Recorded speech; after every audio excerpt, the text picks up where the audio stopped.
we'll celebrate anyway. It was so slow that they ended up pairing up with us for the last 3 holes. They were a lot of fun. So he actually shot a hole-in-one on a par 3. Yeah, Jim's done it too. He's done it on the other holes there. Oh, that is amazing. Yeah. Alrighty. Welcome, everyone, to Conversations for Humanity, the meet and greet part of it. Of course, I am Chris Berryman, coalition builder and founder of Bringing Humanity Together. And, of course, my great friend and colleague and mentor, Carla Fedigan, who actually hosts Humanity Happy Hour tomorrow on Terrific Thursday. And she was telling me about hole-in-one. How many holes-in-one can we do today, Carla? Can we hit either holes-in-one or home runs? Which one do you prefer? Oh, I have no idea. So. You're not a big baseball fan? Huh? You're not a big baseball fan? Yes and no. Oh, I am. I love the New York Yankees. I'm more of a golf fan than I am a baseball fan. And I like college football over professional football. So you're more college than pro. Yeah. Hey, I live in Georgia. What can I say? We're considered the South, and we're all about college football. So don't tell me that you're for UGA. Yeah, I'm a Bulldogs girl. I'm a dog girl. I think a little something has to say about that. You know, I mean, it's a game. Well, I won't hold it against you. I promise. You can't help it. I know it. And I like a good game.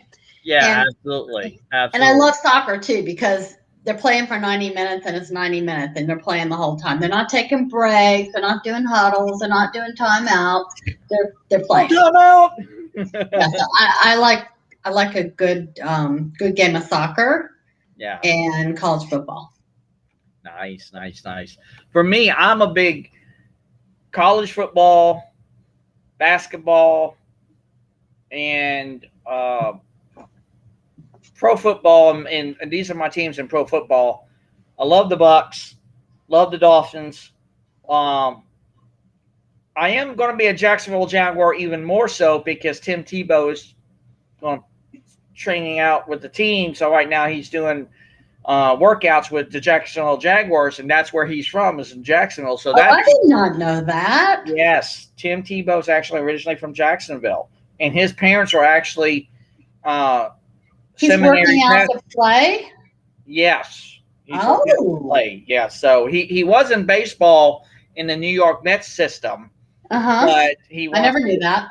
Yeah. I just know him from his Tim Tebow Foundation and his link with Christianity. I did not know that he was a football player and a baseball player. Yeah.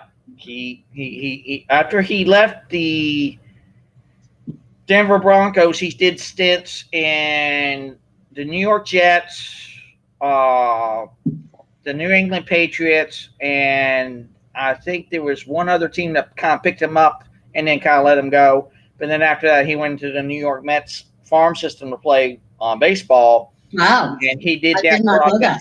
I think he did that like for 3 seasons for it's basically spring ball, but he never made it to the majors as far as major league play. But they actually signed him. But I would love to get with – oh, my gosh. You ain't going to believe who's going to who is that? Do we know who that girl is? Oh, my word. I'm speechless. Do we know you? Well, I'm a different person now. Tax season isn't over with yet. No, it is not. I just got out of a meeting. I have to go back and I'll do all my 941s for last year. I was just told that the PPP money ran out, and I still have 3 more people to submit. Oh, wow. It's supposed to be done. It was supposed to end May 31st. And so I still had I leave next week for Utah. So I have this week, I have everything getting ready. And then I just got an email going, there's no more money, but I'm still going to do it and submit them. Wow. Because I think that's a bunch of crap. Like they've got billions and trillions of dollars that. What's a 941? The 941 is the quarterly taxes on a business. if you were shut down because of your government, local government, or you had a business loss, you can get up to $5,000 for each employee of 2020. And in 2021, you get $7,000 a quarter for each employee. So I mean, they're going to get paid for their employees. It's a ridiculous amount of money. Yeah. But it was voted on December 28th, and it goes back to April 2020. Wow. So, yeah. So now I just had my little meeting, and I don't have time to do it today because I still have taking a break. I thought, well, I would jump on and say hi because. Well, Kim, glad you joined. And honored to see you here. It's been far too long. I was wondering, my community leader, I'm not seeing her. Where is she? Is she incognito? Is she in outer space? Where is she gone? Has the tax monster ate her up? I don't know. Well, I was working about 80 to 100 hours a week, and until about 1:30 o'clock. Sorry to bother you. There's another person. Don't you reach a point that you just can't do anymore? I did. So I was in Texas last week for a week just to get out of here, to take a break. And then I came back, and then it's slowing down now. Like everything I'm doing, it's okay. Tax season was brutal because I had to redo them all because of the changes that they made. And then the software didn't upgrade. So then I can't do it then. I have to wait to do it. So then that pushes everything off. And it was a really bad year. So I did not work. I did not do anything but just taxes. And I have 32 clients. So I have to continually do their work as well. And then, and I work for a CPA as well. So it's been crazy. I get to go to a conference in Utah next week. It's going to be amazing. I've told all my people to leave me alone. What's your conference on? Women of Influence. Nice. So it's going to be amazing.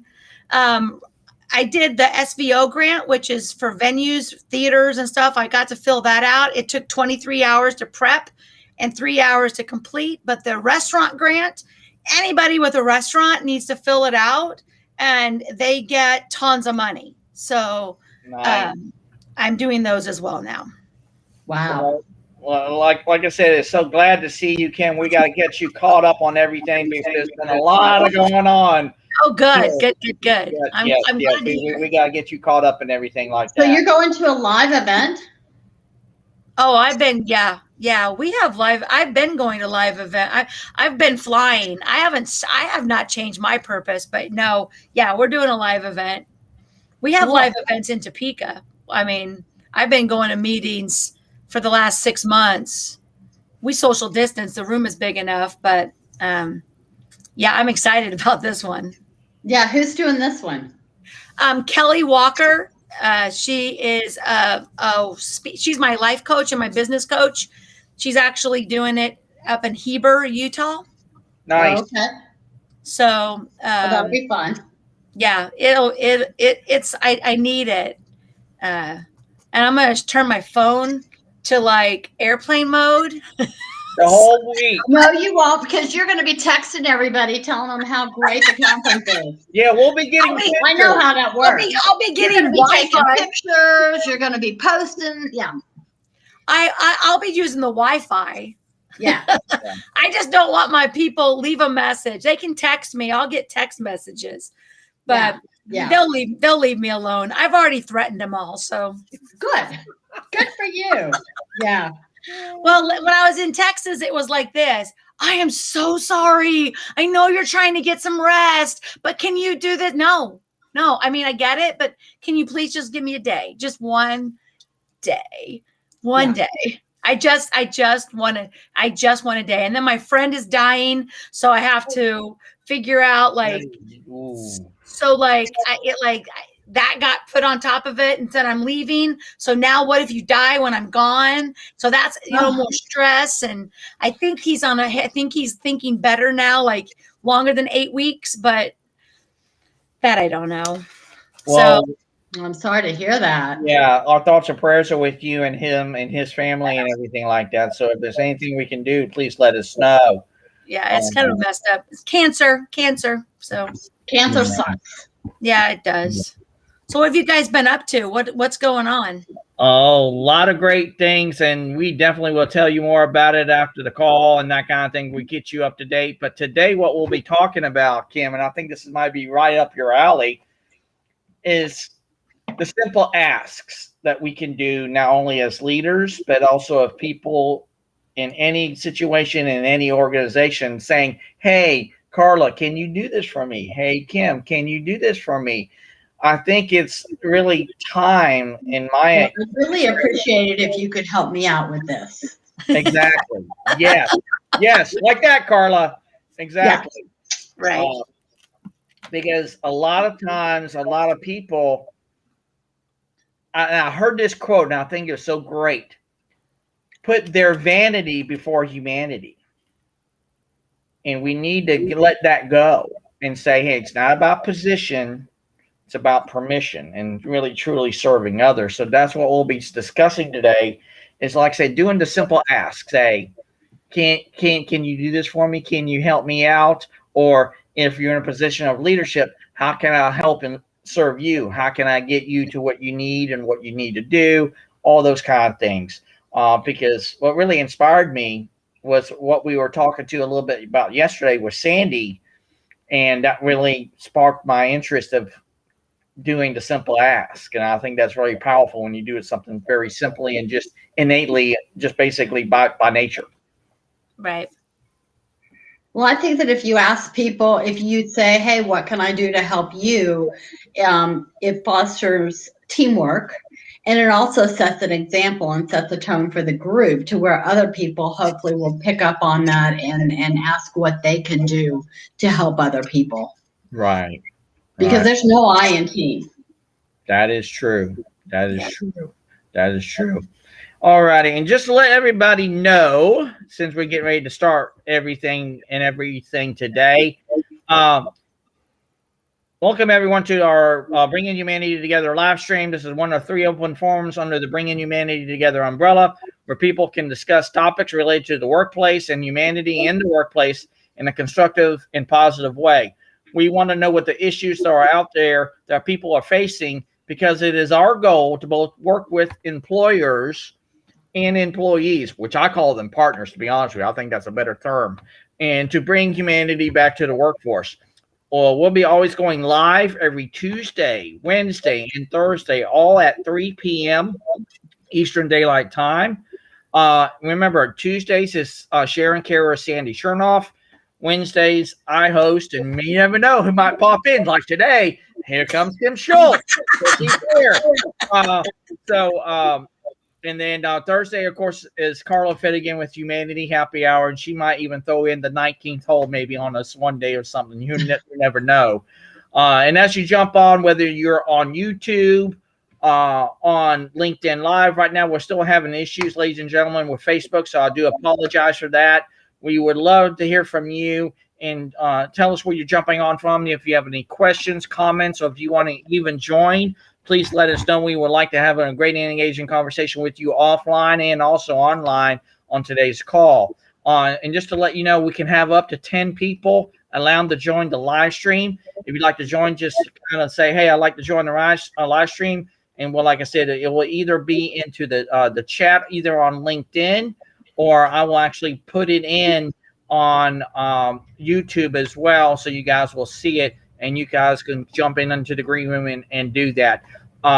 So, like I said, feel free to comment into the chat, and we'll have someone monitoring both the LinkedIn Live and YouTube and everything. So, like I said, ladies, I think the thing that we need to start doing as leaders and basically anyone is just doing the simple ask. And I love what you said, Carla, about there's no I in team. I mean, elaborate further on that.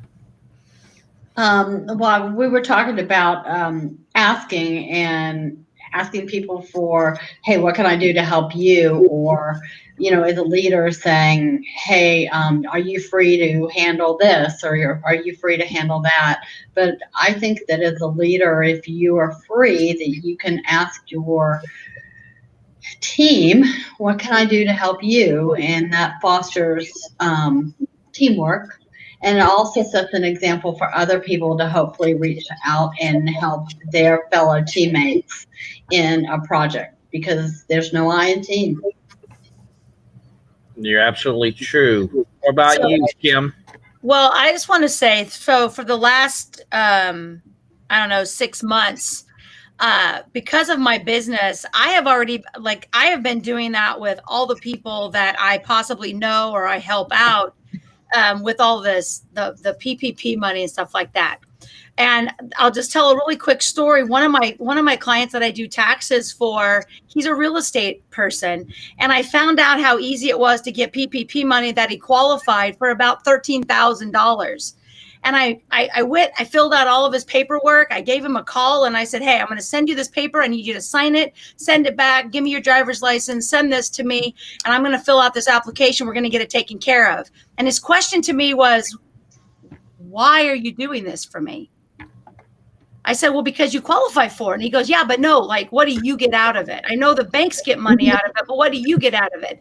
And I said, I get out of knowing that I've helped you get money that you deserve, that nobody else is going to tell you about if they don't know someone like me. And he said, so you just out of the blue decided you were just going to fill out some paperwork for me. And you're not working for the bank or anything. No, I'm working for you. Mm-hmm. But what do I owe you? You don't owe me anything. Like, this is for you to be successful in your business. And I think as a community, we need more people. And I'm sorry if I offend anybody, because I do that often. I think it's great to pay for the person's Starbucks that's behind you. I think it's great. But that's not really paying it forward when they pay for the person behind it and you pay for it. You really need to go out there and you need to make a difference in someone's life. And they don't need to ask you to help them. You should be able to see the needs more, and we should be able to go out and change because we want to. And for someone to look at you and go, why would you do that for me, is better than anything that anybody could say, because it makes me feel better. But I know that someone has never done that for somebody. And so that was kind of my input, is making sure that, when you know how to do something and someone needs help, you should be there if that's part of, if you want to do that. I mean, they shouldn't have to always ask you to do it. All the people that I did, I called them all and I said, here's all of your paperwork. I already did it for you. Yeah. And it wasn't just him. He was the only one that I had to call. The other people just sent me text messages going, what is this? What is this? 20,000, 25,000, 15,000. I made $0 off of it. And nor did I ask for it, nor did I want any. Because I want to see the people in my circle. I want to push them up, push them forward. And you know what will happen? Somebody will come up behind me at some day and they'll push me up. Right. Well, look who joins us now from the 18th green. Ron Sumner, how you doing? Wasn't a golf day. I'm playing golf tomorrow. You'll go tomorrow. I've been busy. Got work going on. I know that, sir. I mean, it's like Kim she just showed up out of the blue. Oh my gosh, she's like, I'm here. So it's great to see you, Brian, because I know it's been a long time. So what we're talking about today is the simple asks that we can do in people's lives, whether to be in a level of leadership or just who we are as people. So I want to get your take. Is the simple ask an easy thing for us to do, or is it really hard? What do you mean the simple ask? Like saying, hey, can I help you today, Brian? What can I do to help you? Instead of telling somebody to get something done, is it better to ask than to tell? I guess. I mean, it depends. It depends on the nature of the business. It's the nature of the relationship between people. And it depends on what needs to get done, if anything needs to get done. You know, we're one of the things that I notice in society has become more and more disassociated with itself as opposed to associated. I mean, we're so disassociated that we do everything for everyone else that we don't ever really look at what is doing something actually do for us. How does it make us feel, and why do we do it? Right? It's, oh, I'm doing it for someone else. It's like, okay, that sounds nice, but ultimately it's a self endeavor, right? I mean, we do things because it makes us feel good and it's our importance. But you know, asking for help, sure. I mean, it's always good to ask for help or offer help. Not everybody's going to take it, and then some people will take that as kind of an insult, right? I mean, if you offer help, you know, it's almost kind of like, well, don't you trust me to do it myself? I mean, there's a lot of different ways that people can perceive interactions like that. But ultimately, I mean, I guess the simplest way to go about it is say it the way you want and say it the way you mean it. I mean, yes, you know, why kind of beat around the bush? I mean, if you need something to be done in work and you ask someone to get it done and they get offended by you telling them that they need something done, well, that's their issue. Like, they have a job. You know, it doesn't always have to be polite or, you know, hold-handing. It's just be straight with someone. You know, it's like, hey, we need this report done. You know, it's not calling them names or being rude to them. You know, I mean, we've talked about being insulted or not is subjective. Yes. Have we ever been insulted in our lives? No, ultimately we haven't.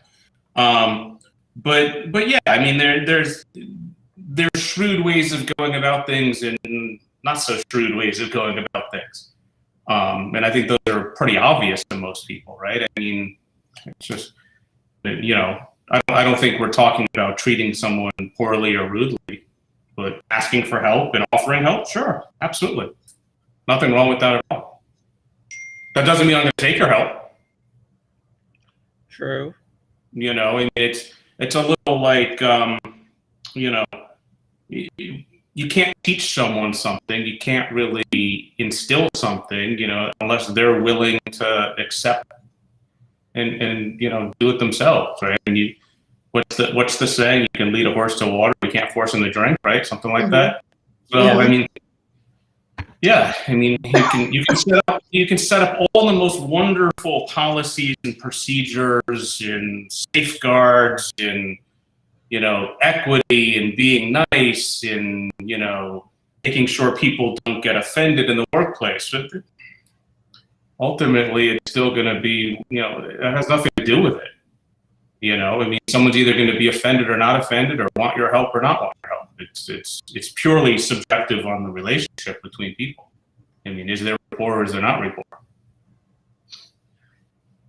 So. Yes, and I'm always one to always offer help when I can, and that's when I always come back with another ask and say, hey, I would like to help you in this, but I really don't know what I'm doing. So give me kind of the lay of the land, so to speak, and say, hey, I may know this part of it, but I may not know that part of it. Because see, I'm not one who can just stand around and not let somebody not have the help that they need. Because if they're basically are treading water, I'm not going to let the guy or girl drown there. I'm just not going to do that. That's just who I am. It still comes to it's subjective. How do you know that they're treading water?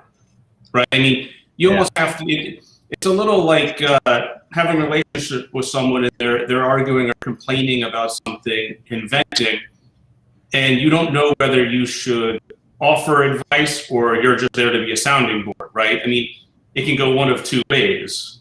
You know, we have two women and two guys on this call, and everybody knows exactly what I'm talking about. The point being, though, is that you almost have to ask, right? Like, do you want my help or not? Because if not, fine. Like, because there's a lot of unsolicited advice out there, right? The we should be, we have to, we need to, we must community in the world that tells everyone how the world should be, and if it's not the way that it should be, it's wrong. And I think that can get kind of dangerous too. So, I don't. It's subjective based on every particular incident. And I saw a post the other day. Someone was complaining about is unsolicited advice good advice? It's like, well, if you don't ask for it, why would you give it? But, I mean, it's not really my job to get involved in something, even though I might not agree with what's happening. It's not my issue. Right.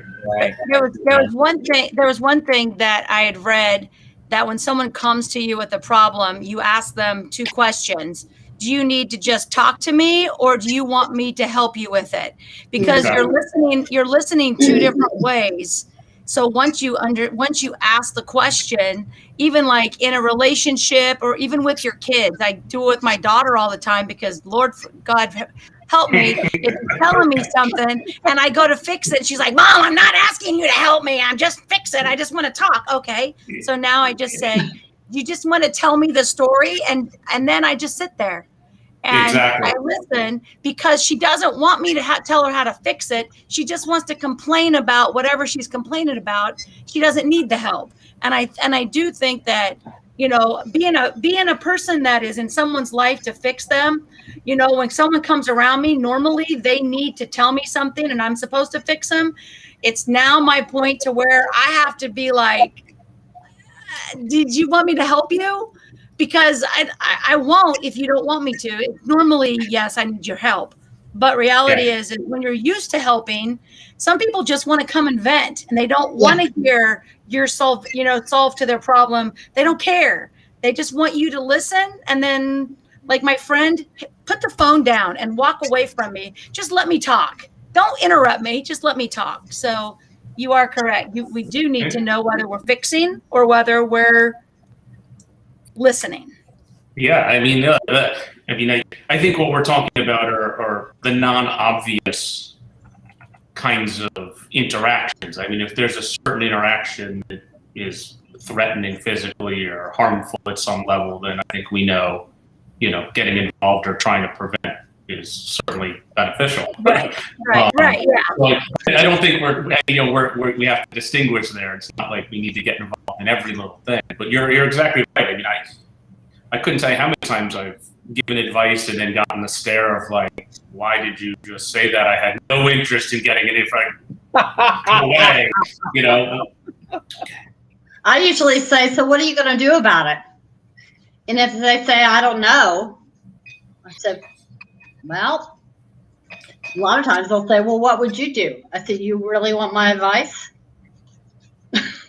Yeah, I really want your advice. And then to me, that's getting permission that you can give them advice. Exactly. Yeah.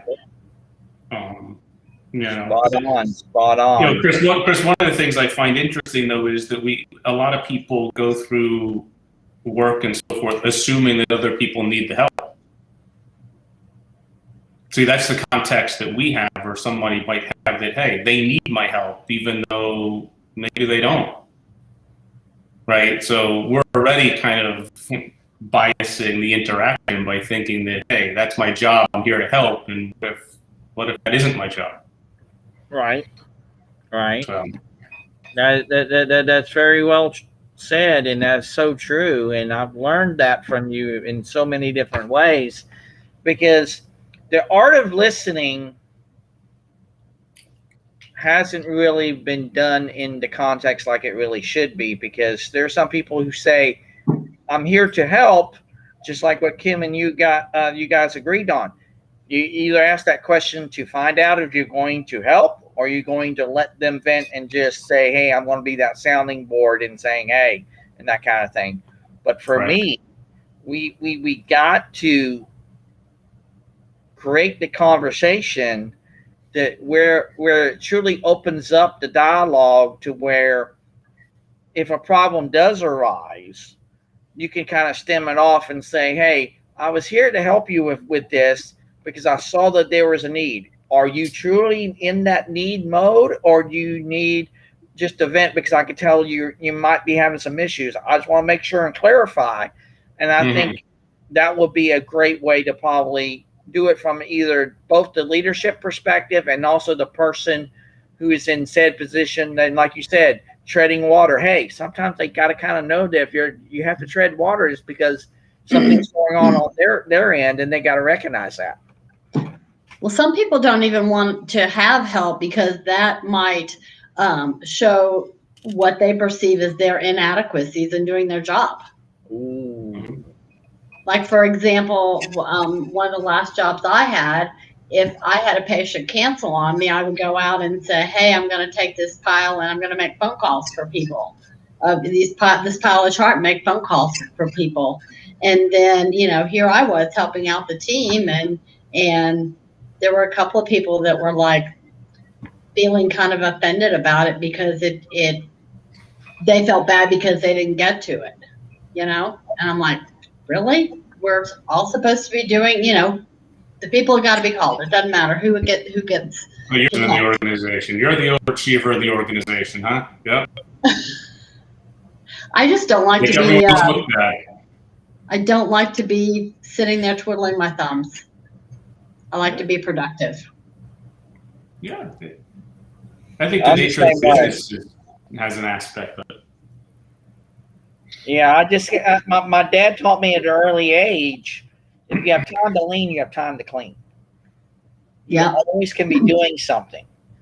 And granted, again, when it comes to the simple asks that we can not only ask ourselves, but to ask of others too as well, by being there, like I said, whether to be in the support mechanism context or really just being that person that says, I'm willing to jump in. All you have to do is just let me know. And you're absolutely right, Carla. Sometimes when we do give said help, they're going to say, wait a minute, I got this. Why are you helping me out for? And then they make me thinking that, hey, Chris is making me look bad now, and there's so many ways to take that. But like I said, I just can't just think. Well, I can't take responsibility for that. Right. If there's a pile of charts for this was before EMR, electronic medical records. If there is a pile of charts of people that need to be notified about their lab work and anybody can do it, I'm going to pick it up because I'm helping the team. It's not a matter of I do more work than you, but some people have plenty of time to keep score. I'm not a scorekeeper. Right. But in the time that you was in nursing, Carla, was the simple asks done from both sides of where you were at, whether it be in a leadership dynamic or actually from a team dynamic, that people actually did the ask that not only were you looking for, but when you actually were giving said simple ask and saying, hey, can I help you? How was that for you? Sometimes it was, and sometimes it wasn't. Sometimes people were rather abrupt in how they asked people to do things, but I was always helping other people out. And then the scorekeepers came out. There were some people that like to keep score of who did the most, who did the least, who wasn't doing anything. It's like, stop complaining and just let's get the work done. But you have the scorekeepers, and you also have the people who have no problem with you doing their job. Yeah, I know. So you also have to make sure that you're not, and I can take this back to my mom at the restaurant who complains every night about the employees not doing their job. But yet when I walk in, they do everything because she just does it and then complains about it, and they don't want to get in her way. So they just step out of it and they'd rather not work. And it's a whole different dynamic when she's there, my brother's there, or I would be there. When I walk why do I have to worry about it? Because she's going to do it. Yeah. And she was like, oh, I can never leave this place. It'll just fall apart. I'm like, it won't. They'll be happy that you're not there for a couple days. And so, you have that opposite about, you should ask, like, do you need help with these files? Because at that point, they have to accept the fact that they're not doing it. Or do you need me to cut these tomatoes? I mean, even though it's your job, are you too busy to do that? Then they have to make decisions. So, I mean, you have both ways. I'm a very fast worker. That's why I don't work for one company, because I can get it done in 10 hours, whereas someone else will literally take 40 hours to do what I do. And they will milk that place as much as possible. And I don't have the patience for that. So I go in, work, and I'm out. They pay me for when I'm there, and I go to the next client. And so you have different people, but heck, if somebody was going to come in here and do my work for me, I'd be like, okay, I'll just go over here and sit down. I'm not going to be the person to be like, how dare you? But then you have the scorekeepers who are like, you thinking that you're bashing them by coming over and taking the files. That's the point where you're like, does anybody need any help with anything around here? Because I've got some downtime. And then at that point, they can be like, well, I am kind of busy. We can do this. So, it's just depending on who you're with and how you ask. Because, if somebody came over to my thing and said, I'm going to take this and do it, I'd be like, I'm getting to it. Like, I've got my plan. I know what I'm doing. It's in my schedule. Back off. That would be me. As opposed to somebody else would be like putting it on the end of their thing, hoping that somebody would walk by and pick it up, knowing that if you see it there, you're just going to take their work. So you have different extremes. And I do believe what Chris is saying is that ask is really kind of important, because the lazy person now has to acknowledge that they're lazy. And then the overachiever has to realize that I can't do it all, and I'm releasing a little bit over to you, but it's my choice to hand it to you. I don't know if that's what you're trying to get across. Well, I love the way you stated it there, Kim. And to a certain degree, you're absolutely right. You have to do it from both prisons, because there is the overachiever who always goes.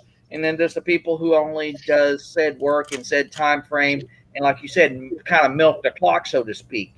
And if those two sides can come together and realize the overachiever can kind of take a step back a little bit and do what they need to do, but yet again recognize the fact is that they can give some of that kind of energy over to the people who really need it, then you're spot on with that, Kim. Absolutely spot on.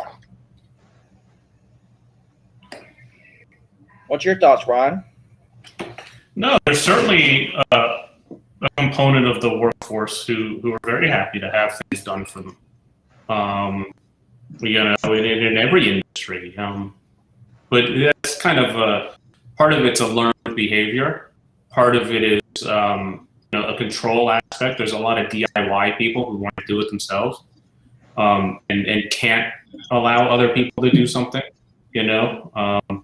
I have several clients and people who are that way, that it's hard to delegate work to someone else, that they'll just end up doing it for someone else because they want it done their way and just do it, and they don't maybe that's rooted in trust or whatever. But I think the nature of the job or the industry and the personalities certainly have an impact on it. But you have to kind of find out. I don't know how else you would, unless you're just making an assumption that, someone looks like they're not doing their job, so they're not capable of doing their job, and that may or may not be the case. Who knows what happened or what's going on. So whether it's management or coworkers, just simply having a conversation about it or asking might be able to alleviate and move things forward. But right. Unless I'm asked for help, I usually don't offer it. I see it in a lot of coaching and a lot of athletics and other types of business or knowledge or certain things. I mean, we've been trained, and it's very gratuitous to just give an answer to somebody, right? I mean, as opposed to providing them a space where they can figure it out for themselves, right? I mean, I don't know. But we're always in search of help, I think. I mean, it seems that way. Like I said, we become pretty well disassociated with stuff. Right. That's so well said, Brian. In the way that I also have worked in my 35 years, is I learned to let go of the very thing that I feared to lose. And I had to recognize that probably at an early age, probably let's say around my mid to late 20s is when I started to recognize I knew it wasn't about me. It's like I was saying to Carla and Carla and Kim earlier. We need to let go of our vanity over humanity. And if we put our humanity over that very vanity, I think we can really truly have those simple asks to be done, and it won't be in the kind of negative context of what people might be thinking they are going to be thinking in, because Chris is this overachiever, I'm not doing my shop, and he's looking so good, so Brian's going to give him a pay raise or whatever, and that kind of thing, and he's brown nose. I mean, that's why I learned at that age that I should let that go and say, I'm doing it for the team. I am doing it to do what is right, not what is easy, and just be on the right side of what needs to be done. Because if you just sit back and just let people either be doomed to fail and then just kind of be like, I could have helped them, but I didn't. And then again, it's about like what you've taught me so well, Brian. It's about that choice. Choice is the ultimate path to freedom. I choose not to do that because I know that's the right thing to do. Because, like you said to me many times, decisions are based in the past. And if we do a simple ask, it shouldn't be done for what has been done. It's what's coming into and what is present and what can be down the line and down the road. Yep. Yeah. Look, I mean, everybody wants to work in some capacity towards something larger than themselves. Whether that's something that we've just had instilled in us, we've been conditioned to believe that, whether that's something that we've inherited and brought along with us through millennia, I don't know. And there's nothing wrong with that. It's never been about that. It's just, it's hard to get the personal aspect out of it, right? I mean, regardless of how wonderful it sounds, it's not about you as the leader or manager. And it's a place to take a stand from. There's still an aspect of that we're all individuals trying to make our own way, right? I mean, our own survival is ultimately more important than someone else's outside of our immediate family or family and so forth. So, I mean, it's a combination of the two. I mean, you can't, for example, you can have a business that's all about other people, but if you're not healthy and can't take care of yourself, well, how much of a value or asset are you to the business, right? I mean, you have to be there and willing to and capable of being part of it, to contribute. So there's always an asset. It's a fine balance, but most people look at things selfishly. I mean, look at the entire world for the last year and a half has been a selfish act. It's masked in humanity for everyone else, but no, there's a whole heck of a lot of selfishness that's been going on, rightly, wrongly, or otherwise. I'm not critiquing it. I'm just saying that, decisions that have been made over the last year are ultimately selfish decisions. We can say how wonderful it is and how great it is for the rest of humanity, whatever, but there's ultimately an underlining selfishness there, which is what it is. You can't remove it. So let me ask you this then, Brian. Is selfishness in a place of positivity, or do we put it into the context of what we naturally tend to do? It's in a negative context and overtone. Can selfishness actually be in two different worlds and exist maybe either at one time or another, or can they exist both at the same time? I think they're both. I don't look at selfishness as a negative thing. I just take selfishness for what it is. It's the person values their life more than mine or their job more than my job. Okay, why wouldn't that? Like, I don't see that as an issue in many ways. That's not a problem for me. You know, the person I work for cares about his or her job and his or her livelihood more than they care about mine. Like, I would hope they would. I mean, it's their job, it's their life, it's their intake. Like, why shouldn't you? I don't think it's a negative. I mean, you look at some of the most successful, if you want to consider successful in sports and championships or monetary or businesses or whatever, however you define it. I mean, they tend to be some of the most selfish, inward people.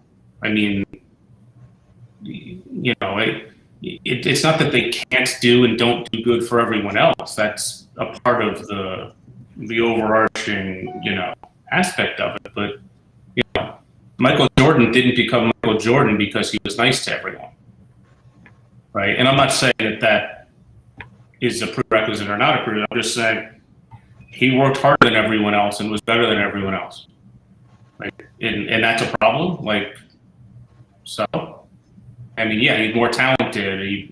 Okay. Like, Tiger Woods wasn't the best in terms of friendliness to everyone, but he was the best golfer for 15 or 20 years. Like, I mean, it depends on what your intention is. I mean, it's not a one size fits all thing. I mean, you have some very wonderful philanthropic companies that do amazing things around the world and are very generous. I mean, it's not one or the other, and you have to be a certain way. There's room for all of it. I love that. I do have to say that on the selfish part, because multiple times when I speak, and I always talk about, I think because you want to love yourself and you want to do things for yourself, people think that's wrong. And it's not wrong. It's actually, it's like, it's an amazing thing, because you can do so much more when you are positive with yourself and when you are pushing forward for yourself and you set your own goals. When you lose yourself in helping everything else, and I think Brian said that earlier, when you're focusing on everything else around you and you're not focusing on yourself, you're not doing anybody any good. Yeah. And so to sit there and I, you know, people always tell me, you know, when I introduce myself and they said, what do you do? And I said, well, you know, I'm very famous. I'm a positive influencer. And I just like, everybody loves me. And they're like, what do you mean? Starts the conversation, and I'm just like, it's just a conversation. You don't have to like me or care for my personality or whatever, but this is who I am, and I'm going to push forward with something that's positive, and I'm going to be me. And it doesn't have to be, you don't have to like me. I know that I walk into a room and my energy just makes people sick to their stomach because they're not used to what my body gives off, my energy that I give off. And it took me a long time to actually accept that, to be able to say, no, I am pretty awesome. I know what I do for my job, and I'm freaking awesome at it. And we are in a world where we're taught, our generation, the other generation, then we move to the next generation, where, you know, we were just always taught just to do your job, do your work, and, you know, just get through it. You don't really care about what other people say. But I still never felt confidence in myself because we were not raised with people telling us how great we were. You're so good. You're so good. Now we have overdone it with the generation. Participation trophies. Of telling people how awesome they are nonstop. And they're like, oh, I haven't done anything. You don't need to do anything. You're just awesome. I mean, Kim, imagine you selling your services and someone's like, hey, are you good at what you're doing? I'm like, I'm okay. I'm fair. I'm okay. Some people like me, some people don't. I don't want to sell myself too much. Okay. Yeah. Well, it just I sold myself because of my rates that I was charging, because I didn't have the confidence and I wanted to help people out. So though I went to the lower people that couldn't afford bigger rates. And eventually when I'm telling people I don't have time for you, I think maybe I should raise my rates. Maybe I'm better than I thought I was. And then I double everything and nobody blinks an eye. And then more customers keep coming and the rates go up, and then they give me more money and more money. And that changed when I realized realize I'm freaking awesome at my job. Like I'll support all of you guys, and I work my butt off for people. But I finally, and when I talk about it, people kind of look at you and I'm like, it's not being selfish to love to be confident in yourself. It's called toot your own horn. Right. Yeah. But you're not supposed to. People don't think you are, and I do it all the time now. So Yeah, it's called being unapologetic. Mm-hmm. Yeah, I mean, what's wrong with saying yes? I'm good at what I do. Yeah. Yeah, I'm actually very good at, I'm very good at what I do. But you know what? I don't. And you know, when you're someone like me, like you say, you can talk to my people. I didn't get you. You didn't contact me because I looked for you. You contacted me because 3 people told you to contact me. Right. Yeah. You have your reputation that you do. So yeah, I totally believe that there's being selfish in a negative way, but you can be selfish in a positive way. Mm-hmm. I mean, when you want the last piece of cake, that might be selfish to the other person not getting that cake, but it's not to you because you get the cake. Whatever you choose. Have that last piece of cake. Chris, I think one of the things that this speaks a bit to that just kind of came up for me is a bit about competition and how we define competition. Yes. Right? I mean, each of us is competing right now as we're sitting here. We're competing against something that we don't even pay any attention to, yet we're all competing against it. Right? We're all competing against gravity. Yet not one of us has any kind of stirring of weirdness or wackiness when we say, oh, we're competing against gravity. Well, I mean, you compete for jobs, you compete for clients, right? Cities, towns, countries are constantly competing for resources, right? I mean, it's only when it becomes kind of like personal or we make it personal that people wig out over it. But beyond that, I mean, a surfer competes against a wave on a surfboard, a skateboarder against the terrain. Like they're competing against that. It's all the same kind of stuff, but nobody bats an eye to it. Yet when somebody competes and is, puts themselves first to be best in class or whatever it is, we kind of get all worked up over, well, why are they working harder than me? Why are they shouldn't be that selfish. They should care about other things. It's like, okay, well, I remember once being told a story, husband and wife, and the wife was constantly doing crossword puzzles. And the husband made a comment like, well, why are you always doing crosswords? And she looked at him and she's like, well, what in the world are you the best at? Like, she was apparently like the best world class crossword puzzle person. And she loved doing crosswords and she was the best at it. And it's like, we get angry when someone's better than us at it, it seems like. How dare they? And I'm glad you said that. For me, that's something I had to let go. Again, like I said, in my mid-20s, I had to let that go. And then I started asking myself, how can I learn from this? How can I learn from Carla or learn from Brian or learn from Kim? Because if they are so good at what they do, how can I replicate that in my own unique way to number one, not only express my humanity in the way that I can express it, but number two, to learn those things that I can get to where you guys are because you are so good in what you're doing. And to me, there's a good sense of healthy competition that can really do some good. But a lot of people, we go into that negative mindset right from the very get-go and say, oh, that's a negative. Carla's out beating me left and right. She's getting clients every day more than I am. And Brian's getting coaching contracts left and right. Why is he better than Chris? And see, I've known that's a mindset shift that you actually have to frame it to say, hey, how can I learn from this? How can I have emotional maturity to let it go? Yeah. Because some people, if we were both in the same business looking for clients, it's a matter of who you run up against, and it's just a numbers game. it would just be a numbers game because you don't have control over whether somebody is interested, for example, in their health and wellness. You know, you could do a perfect presentation and give them great reasons and talk about every one of their pain points, and they could still go, no, not for me right now. You know, and that's okay. You know, I'm a big worker together. So I work with I have CPA friends and accountants, and I work with all of them because if I meet somebody, I let them go pick their own person. I don't want to be there.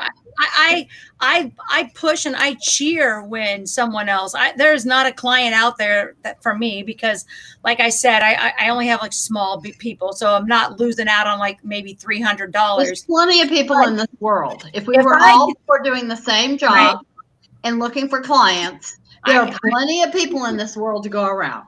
I would meet them, give them the options and lead them on their way and let them come back. In fact, that's what I do with business development. And I never say I have to do your accounting. It's not a problem. Like, first of all, I need to clash with, they need to click with me. I need to click with them if I'm going to be with them long term. And you have to push people forward. On Facebook the other day, I made a comment that said, I want to say thank you to all the people who honestly push everyone forward and don't find happiness in pulling people down. Mm-hmm. It's just because we have a lot of people that they're drowning and they want to pull everybody around them down with them, as opposed to doing the little crawl, their little water crawl, and patting themselves and doing what they need to do. And you circle yourself around with those people that swim, not the ones that want to sink and pull you down. I mean, it's your option too. You put those people in your life, and that's your circle. Like you have an option to hang out with positive people or negative people. Right. And when you hang out with positive people, you can smell the negative people a mile away. Mm-hmm. And you can choose, and you have control of who you let into your circle. Yeah. You pick your tribe. Problem when you go into work, though, you don't necessarily get to pick your coworkers, but you can pick who you let into your different levels of your circle. Now, if you happen to have a work situation where you love every single person that you work with, you are totally blessed. Totally blessed. Because that rarely happens. Yeah. That rarely happens. When everything clicks, it rarely happens. Yeah. But yeah, Brian, I totally agree with you. Competition is a great thing, because without it, then we don't get the wins or get the lessons learned because of it. Wouldn't you agree? Yeah. Yeah, I mean, most people consider and define competition as a win-lose proposition. I mean, right. If you go back to the root of the word, it's Latin, it means comparte, means seek together, come together. So at some level, you could define or redefine competition as a conspiracy to excel. That it's my job to put up barriers so you develop, and your job to put up the barriers so I develop. Together we develop. Yeah. Well, you also competition that way. So you learn from your competition as well. Just like today, this advanced employer credit, I probably watched about 9 hours of video, read up, and could not figure out how to do the credit. So one of my clients, who's going to end up getting about $50,000 from this, said, are you okay with me contacting an accounting firm and paying them? Because the accounting firm people have literally just people that do this for, right now. What if we met with them? And would that offend you? No, it wouldn't offend me. If you're going to pay to get to talk to somebody that knows what they're talking about and they're not on YouTube, yes. Like where were you 8 hours ago? Yeah, so you meet with them and they tell me everything that's going on. He could take his business to them, but he doesn't want to. He just wants the information that they have because he's happy. You have to be confident in yourself to know that, well, what if, he contacts them and then they take him away from me? Never came across my mind. I'm like, yes. And he knows he's going to end up getting thousands of dollars, tens of thousands of dollars by investing in 30 minutes of this other person from another accounting firm. But he asked me first, would you be offended? Because some people would. I'm not offended by any time you want to have someone explain something to me. Even though I know how to do it, let me listen to them and make sure I comprehended it correctly. Because she's getting paid big dollars to read everything that comes out from the government. I'm not. I'm just a little peon down here. So that would be in your asking for permission. My client didn't just say, okay, well, we're going to talk to Stacy over here at this big accounting firm. She was in Atlanta, actually. He didn't tell me. He asked me first if it was going to offend me, because he respects me, but some people would have been no, and then at that point he probably would have looked into himself just to make sure I was doing it right. But what would you say no? Definitely, if you're going to give me a little webinar on a credit that the government changes every 3 seconds, yes, please. Absolutely. And that goes to show the emotional intelligence that you have, Kim, in saying, hey, I'm not offended by this, because not only is it beneficial to me, it's going to be beneficial to them. So it's that win-win scenario that you're looking for. And I love that, because when somebody can really say and show, hey, I know this, but I want to learn more because said CPA's got more knowledge than me, then have at it. I'm the kind of person to say, hey, I may not know this, but you know what? I'll go to Brian for this. And Brian will be the person you need to contact with, or Carla or Kim, because I know what I'm good at. Exactly. Yep. I wouldn't talk to people like about investments. Someone comes to me and they think because I put them in a tax software, they think that I understand what they do. And I just look at them like, I don't have a clue what any of that even means. Well, but no, it's not my job. I don't want to know, nor can I really legally know a lot of these different things, because there's so many different things you can and can't say. But go talk to such and such because they can do it. I don't want to know it because I want to be really good at what I do. I don't want to know a little bit about things that are very serious if you get it wrong. Yeah. I mean, I can tell you how to change. I can tell you like little bits of like other little things, but when it comes to really serious things, my investment people don't give them tax advice, and I don't give you investment advice. So you stay on your side of the fence. I do, because it's easier just to go talk to them, and then they're the ones that get all excited when they get to talk about what they love. I don't love it. You know your passion and you know your purpose, Kim. Yeah. We also know when to ask for help. Oh, definitely. I mean, you should. Let's see here. Here, I'll show you. You can't really see my wall, but I've got my wall on here. And this is every day, learn something new. Right here. I love that. I'm not going to show you the clean and organize my desk one, because that's not happening. But that one up there, learn something new every day. It's on my vision board up here. Nice. What else is on your vision board? Right? You don't have to turn it around. Oh, wow. Nice. Yep. So it is. It's those little sticky notes are amazing. The vision wall. It's my wall. Yep. So I've got my sponsors for my podcast: Be Positive, Eat Healthier, read my book, Meditate Daily, work on my time management. 8 miles a week I have to walk. I have to do 480 minutes a week of self-education, meetings, readings, or watching videos. 6 vacations for 2021, clean my office, and keep your desk organized. Oh, and 30 paid clients, and that needs to go up because I already have 32. So I have failed on the clean office or organized desk. That's okay. It's okay. But I did What learn does something. it say? Great minds have messy desks. They do. And even if I clean it, it's just going to look just like this again. Yeah. But it's got to I get. guess I don't qualify then, But Carla. you know where everything is. Do what? What'd you No, say? I guess I don't qualify then, Carla. Oh, you have everything neatly on. Everything is organized. Your desk is cleaned off, empty. No. All the time. Oh, you look like one of those stock images, Brian, that you could just see them just sitting there with their cup of coffee and a little pen to the side and the reading glasses and not a piece of paper anywhere.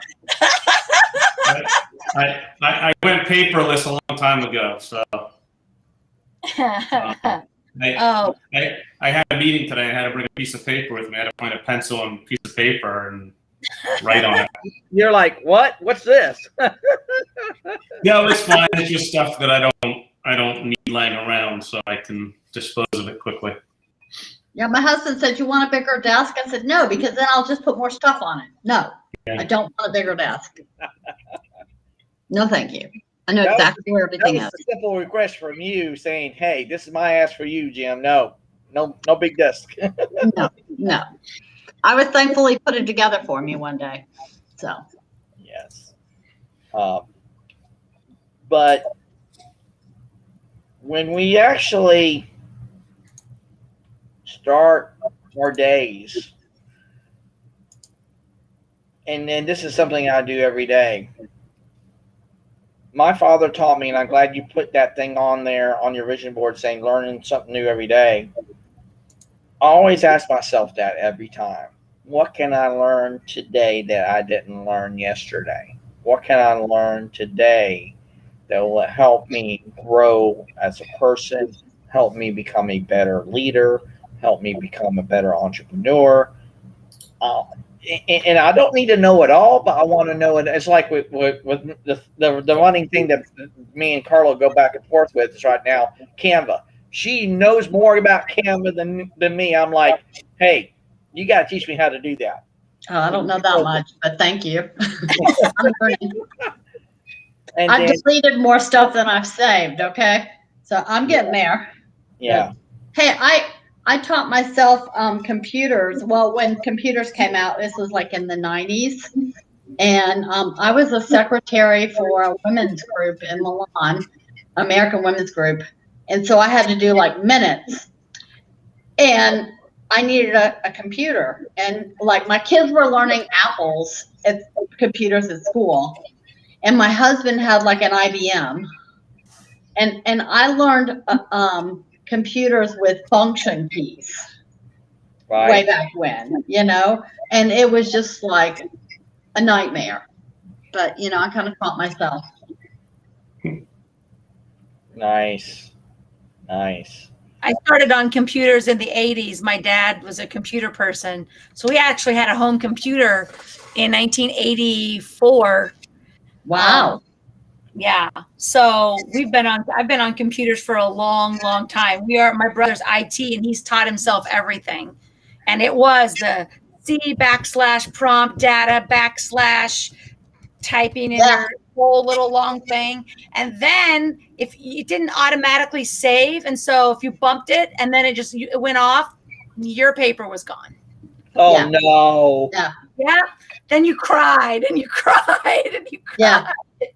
Well, Now- I remember my husband was an accountant, and he used to bring home like spreadsheets printed out, and they were about 2 feet wide, and they had the holes down the sides, and they were green and white striped, and that's how they printed out reports. Yep.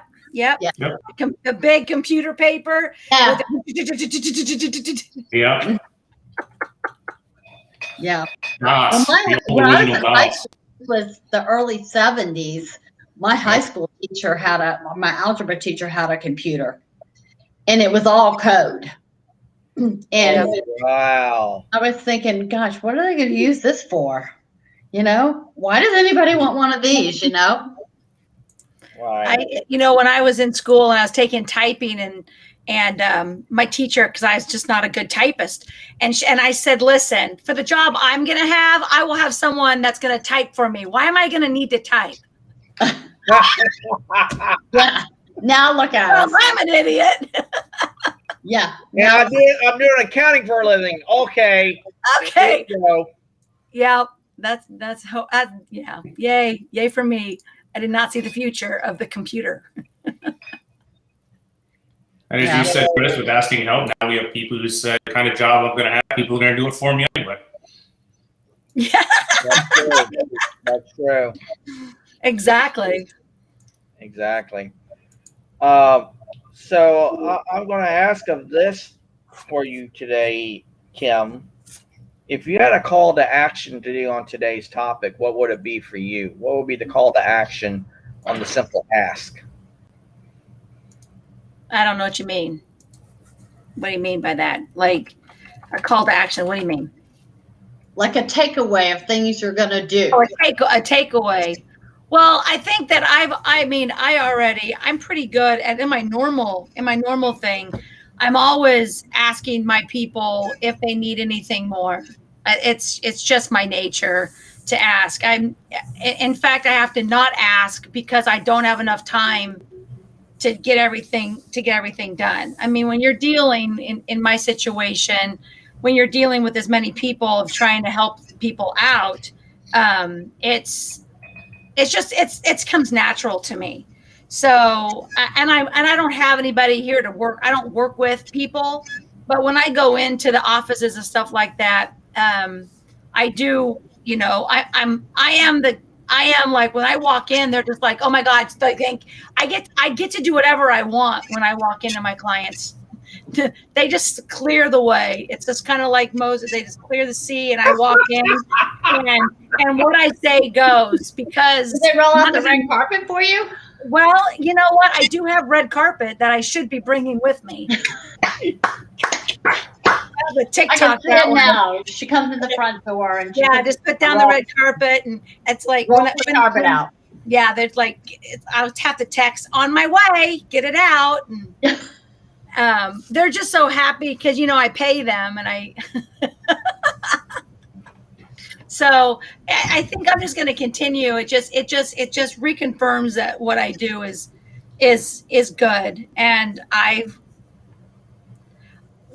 will always pay it forward continually by how I feel, not doing it to better myself, but I know that they're happy. Even sending out cards and brownies, I like to make people. I want to make people smile. I want them to have just a little bit of their day to just feel like someone thought about them, because I think we're lacking that a lot. Because there's so much going on, and people think that because you send them a text message on like, hi, how are you? So can you do this for me? There's always that. What do you, I just want someone to say, hey, what's going on? And I like to do that. I like to send those vibes out. Nice. So what was your big takeaway today, Carla? Gosh, there's so many.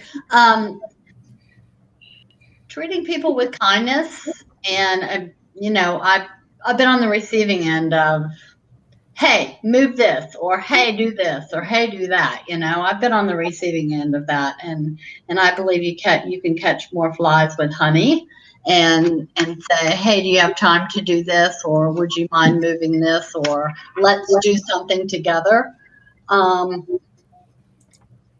And then the people I work with, it's not about me. It's about helping them grow, and it's about rowing together and growing together as a team, and helping people, whether it be with in what I do, their physical health or their financial health, and it's just, who can I serve? I'm not a perfect individual. I know that not everybody's going to like me, and that's okay. But I am who I am, and that doesn't mean I'm going to be a flaming what or anything like that. But what you see is what you get, you know? Right. And I'm here to help people. I'm not here to put myself up here and everyone else down here. I want us all to grow together. And, you know, in leadership, it should not be about, I'm the leader, I said so, and you're going to do it. It should be that we're all in a particular circumstance together, and we should all help each other. And, you know, you might see that like Brian said, it's the perception of whether somebody's struggling or not can be my perception of you struggling at something doesn't not necessarily make it a struggle. If you're just like, hey, I got it, you know. But you know, I've had people ask me, hey, can I show you an easier way to do that? Right. You know, or, you know, tell me how you do X, Y, or Z, and can I show you? Are you open to me showing you a better way of doing that? And I'm like, Kim, yeah, sure. Please do. Show me, you know, show me, because I want to learn how to do it, because we all need to work smarter and not harder. Exactly. What's the big takeaway for you, Brian? I guess it would just be say what you mean and mean what you say. You know, just be straight with people. You know, if you have and find yourself in a position you need help, whether it be from coworkers or managers or other experts that are out of your field of knowledge, go seek it. You know, if not, you know, then you don't. But you know, I think it needs to be something that is seeked out, as opposed to, you know, gratuitously just given. You know, especially in the workplace. I mean, you know, people get hired to do a job. Let them do their job. That is true. There's a lot of interference of telling people what they should or shouldn't do and how to do it, because that's not the way you would do it. But respecting other people's models and just being okay with that should be good enough. And one day we need to have that conversation about models. I would love for you to lead that. And plus, we need to get on Clubhouse too as well and talk about said experts, because that's going to be a unique one too as well. Clubhouse is a strange animal. What'd you get out of it, Chris? Well, I got out of it that just doing right by people and just being honest with people and just saying, hey, can I be of service to you? Or if someone asks of me, can I help you, or do you need help? It's that two-way communication that we have to have, because when you're getting into a conversation with somebody, you don't want to put, and this I've learned this from Brian so well is we shouldn't put our reality onto their reality, thinking it's their reality when in fact it's not. It's ours. It's our perception of them, or they're drowning or whatever, when it may not even be that. Maybe they have a certain pace and a certain style and a certain way of doing things. Just like with me, it's like that. And people say, hey, he's just working too slow. No, I'm working smarter, not harder, because this is what works for me. So that's what I've learned from today's conversation. Yeah. So that was my big takeaway. So Brian, as always, thank you, sir. Kim, thank you. We're glad to see both of you back. I know it's been a while for both of you, especially you, dear Miss Kim. I think like I said, the tax monster grabbed you and just like took you away for a little while. It was brutal. It was a brutal year. I'll be in Utah next week for my retreat, and then the following week I am in. I don't know. I'll have to see. I'm back for a week, and then I'm back in Dallas. So, and then I'm here for a month. So I'll try to jump on. Sounds like Utah's going to be fun. Yes, it will. There'll be pictures. I swear. It's going to be some pictures taken. There's going to be some talking going on. So, all righty. Kim, we definitely need to get you caught up on some things too as well. And Brian, we definitely need to talk. And again, as always, I thank you all for being a part of my life and being on these live streams. And with you're adding so much value to so many people, I can't thank you guys enough for sharing your insights and your experience each and every single time that you're on. So I appreciate you. Appreciate you too. Thank you. All right. Have a good one, everyone. And we'll see you tomorrow for Humanity Happy Hour. Yep. Sounds good. I like your new format.